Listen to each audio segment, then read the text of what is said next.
Alright guys, welcome back. We're back with another lecture here.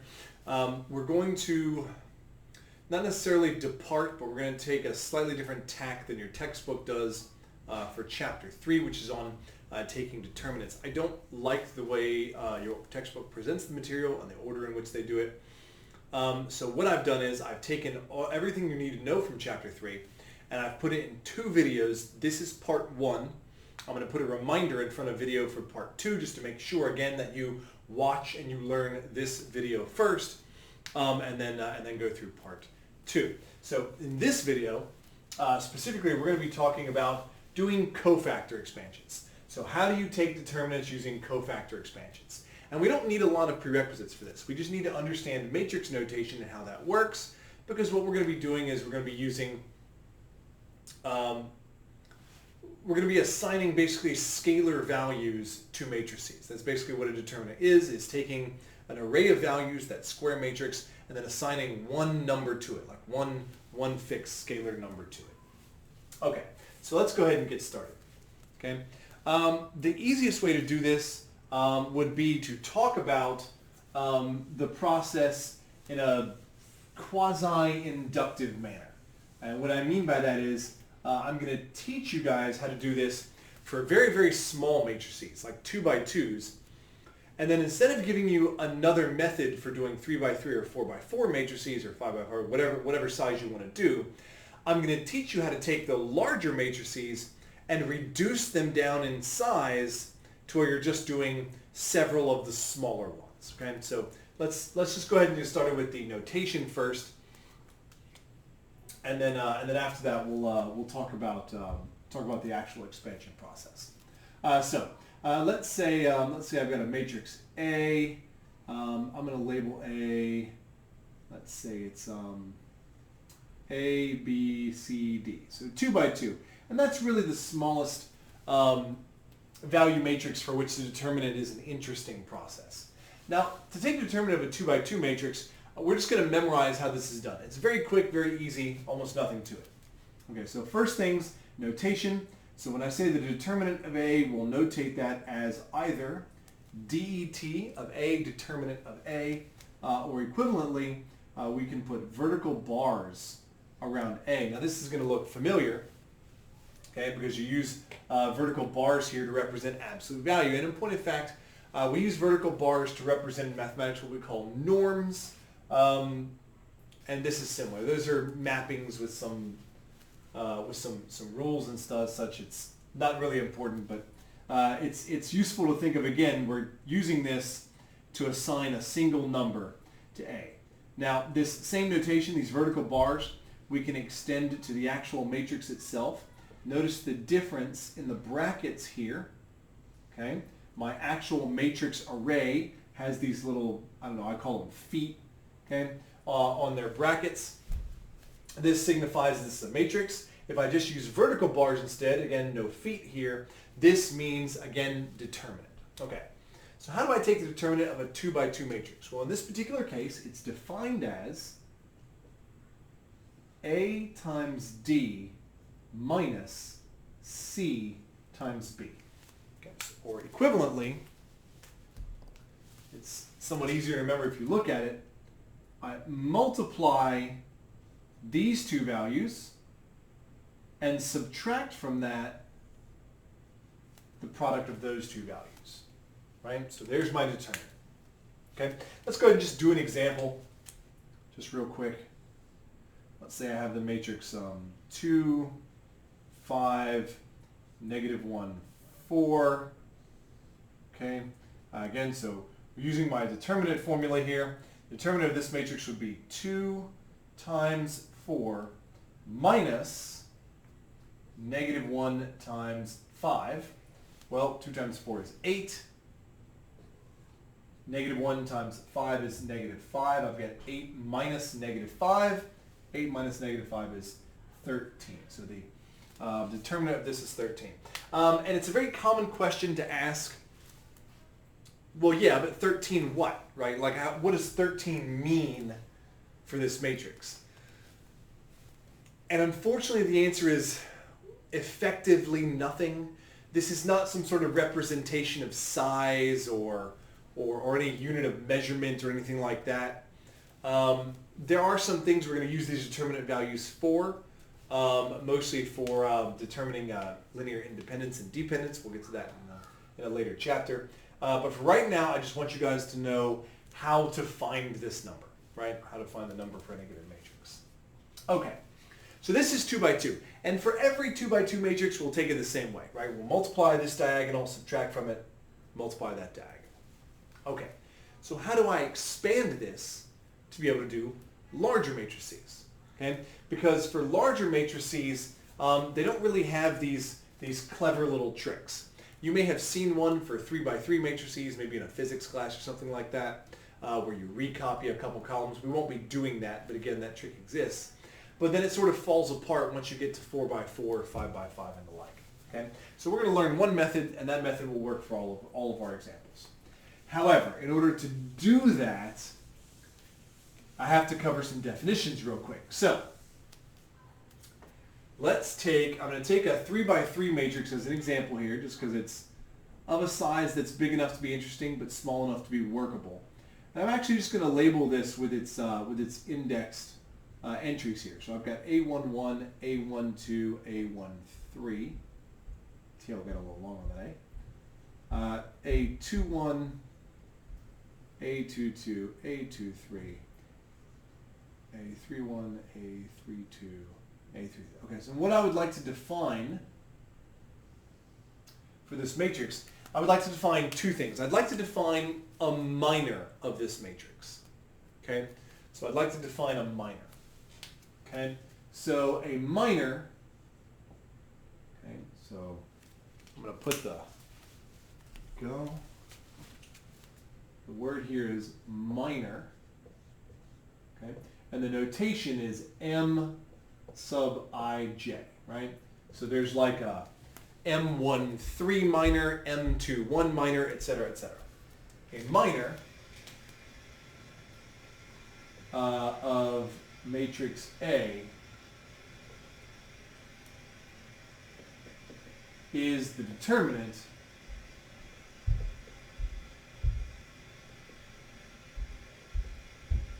of the remaining matrix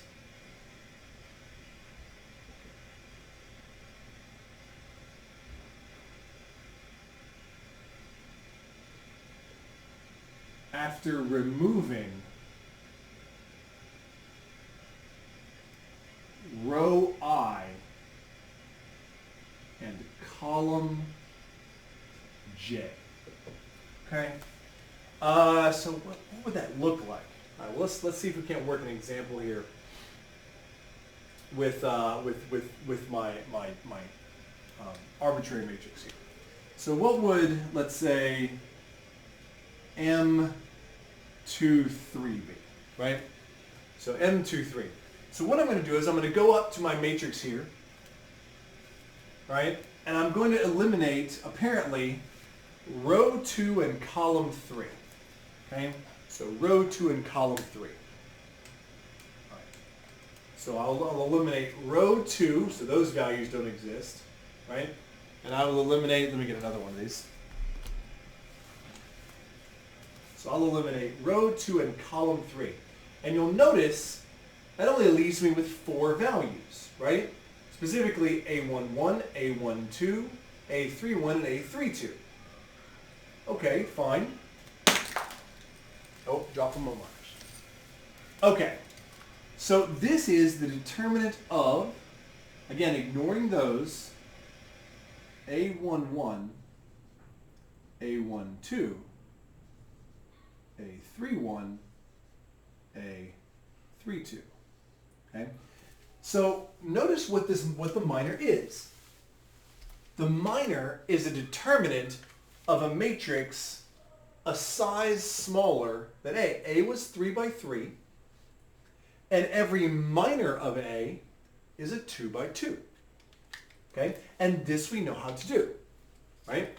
So we know how to do this. This would be, again, obeying my 2 by 2 rule.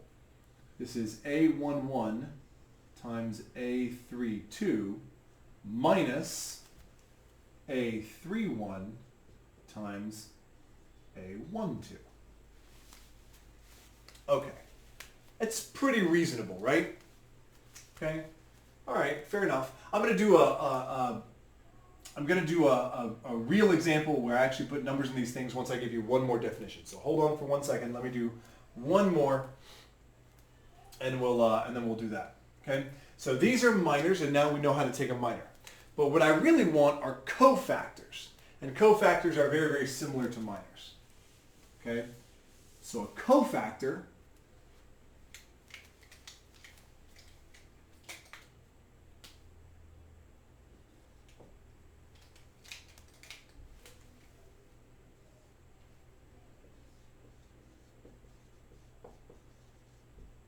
again, we'll use the notation C sub ij. So a cofactor of A is, I'm just going to give you a short equation to define this. C sub ij is equal to -1 to the I plus j power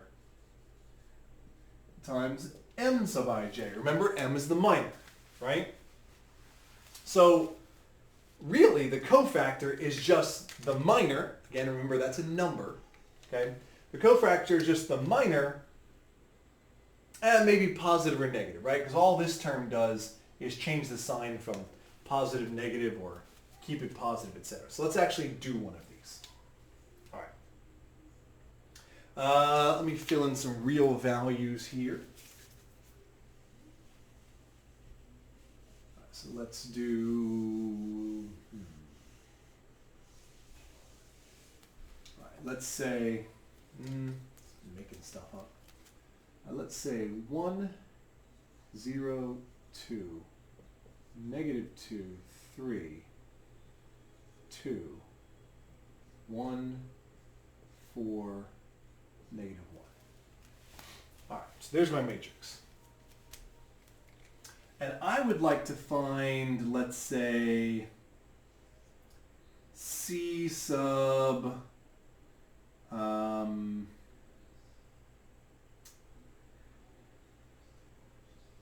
3, 2. So I want the 3, 2 cofactor. Well, let's write out what that is according to the definition. According to the definition, it's -1 to the 3 plus 2 power times m 3, 2, where m is, of course, the 3, 2 minor. Okay, well, let's see. -1 to the 3 plus 2 power. 3 plus 2 is odd. It's 5, but it's odd. And -1 to an odd power is just -1, right? But what about m 3, 2? Well, that's a determinant. Okay, that's a determinant. And it's the determinant I get when I eliminate row 3 and column 2. Okay? So row 3 and column 2. So here's row 3, and there's column 2 gone. And that leaves me with 1, 2, -2, 2. Okay. So the remaining values are 1, 2, -2, 2. We know how to take this determinant, take the product of this diagonal, so 1 times 2 minus the product of the other diagonal, that's -2 times 2. This is -1 times, let's see, that's 2 plus 4, so the whole thing is -6. My 3, 2 cofactor is -6. Okay. This seems fine, right? Okay.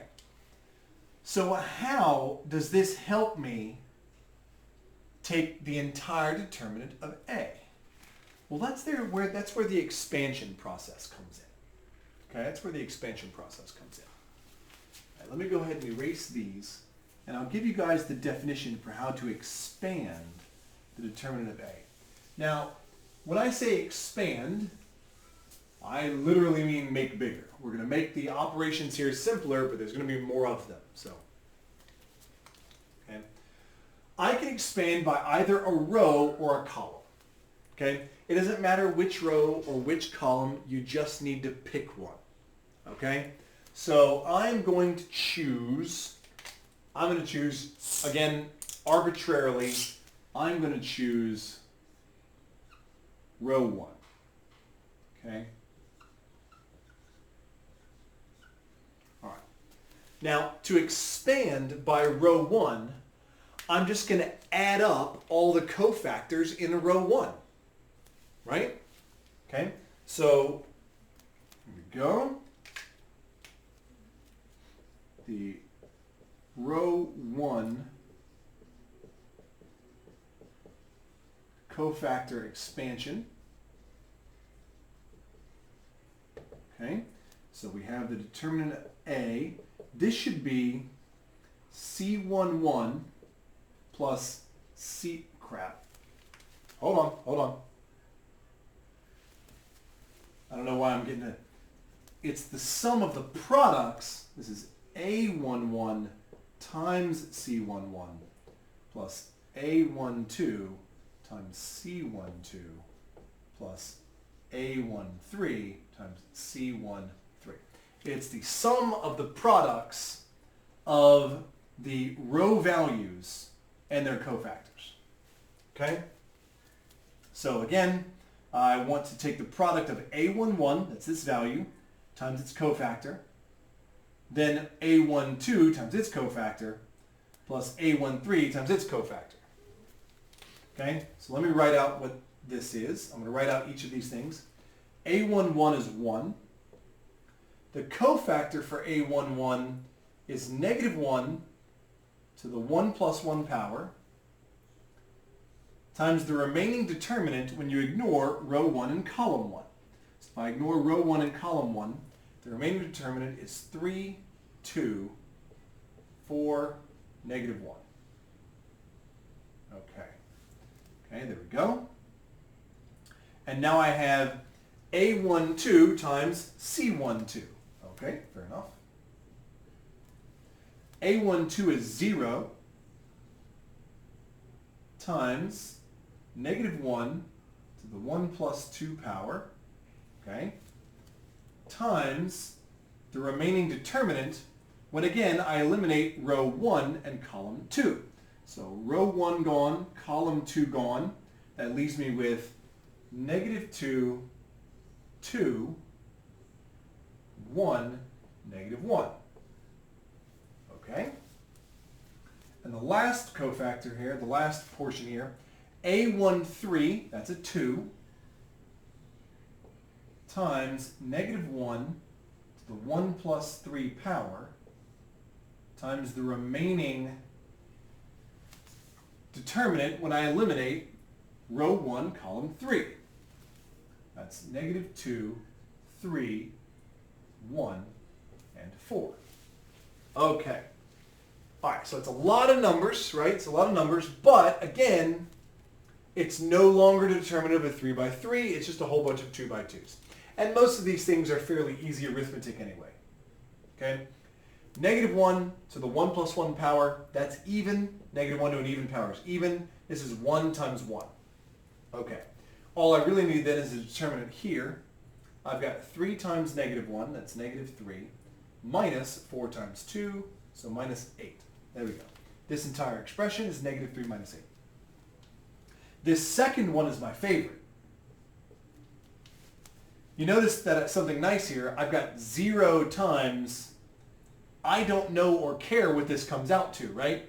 Because 0 times anything is 0. I want you to take a moment and notice how nice it is that one of our values in our expansion had a 0. When you choose to expand by rows or columns, you want there to be as many zeros as possible. And in the second part of this lecture for Chapter 3, I'm going to demonstrate to you how you can artificially create more zeros to make it a little bit nicer. Okay, so the very last one, I've got 2 times, well, negative 1 to the 1 plus 3 power. 1 plus 3 is even, that's 4. So negative 1 to the 4th power, that's just 1.